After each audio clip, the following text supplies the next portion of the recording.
Questions for reflection. In this passage from 2 Corinthians, the Apostle Paul continues his instruction on generosity to the Christians in that community. In fact, to all Christians. He reminds them that we are to sow generously, to reflect the very generosity of God, and to remember that God is the source of all.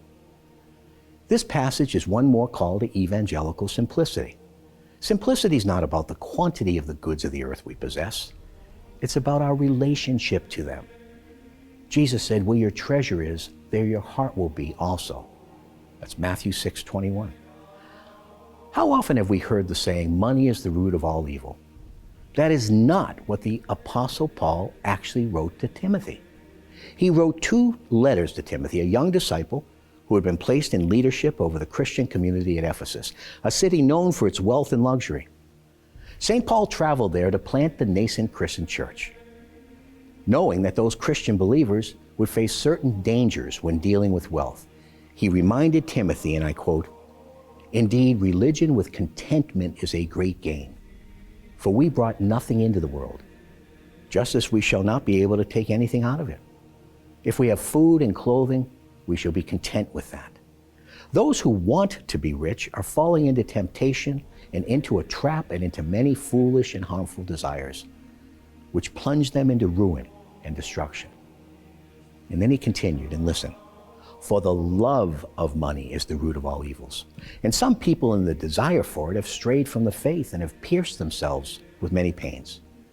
But you, man of God, avoid all this. Instead, pursue righteousness, devotion, faith, love, patience, and gentleness." That's 1 Timothy 6:6-11. Money is not evil, nor is it proof of God's blessing and favor, a view that insults Christians who struggle daily to survive. Both errors are rooted in a mistaken foundation. They're self-centered rather than God and other-centered.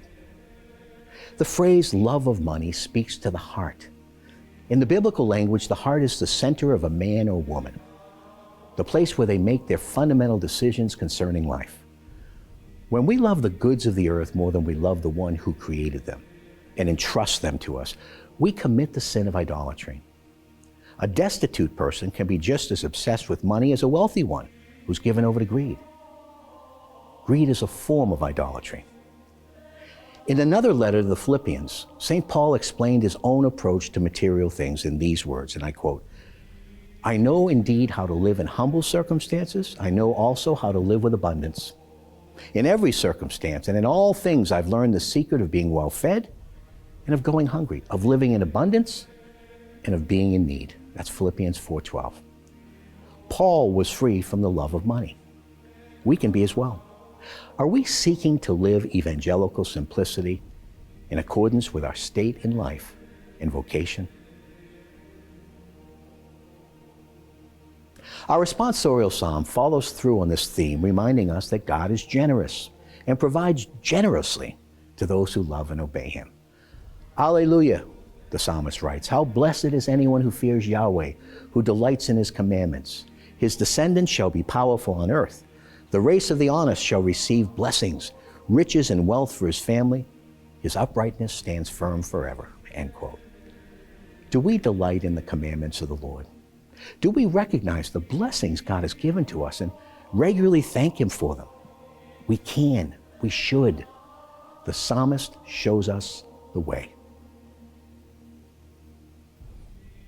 In another translation of Matthew chapter 6, a portion of which is our gospel text for today's Holy Mass, we read in verse 1, "Beware of practicing your piety before men in order to be seen by them, for then you will have no reward from your Father who is in heaven." That's what Jesus is getting at in this instruction to His disciples. Notice what comes through in each of the instructions on giving alms, fasting, and praying. The focus of all 3 is to be the Lord and not recognition. It is indeed a matter of the heart. The heart is the center of a person, the place from which he or she makes those choices which affect the world within them and around them.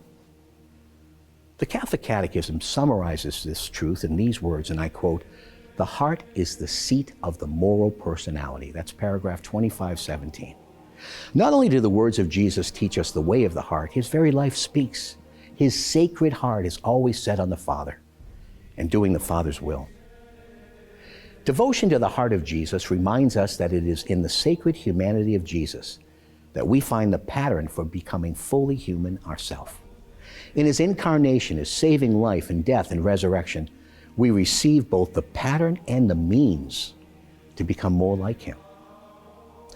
The leaders of the Second Vatican Council, in their beautifully written pastoral constitution on the mission of the Church in the modern world, wrote, and I quote, "The truth is that only in the mystery of the incarnate Word does the mystery of man take on light. For Adam, the first man, was a figure of Him who was to come, namely Christ the Lord. Christ, the final Adam, by the revelation of the mystery of the Father and His love, fully reveals man to man himself and makes His supreme calling clear." That's paragraph 22. Where have we directed our heart? Does our piety reflect this direction?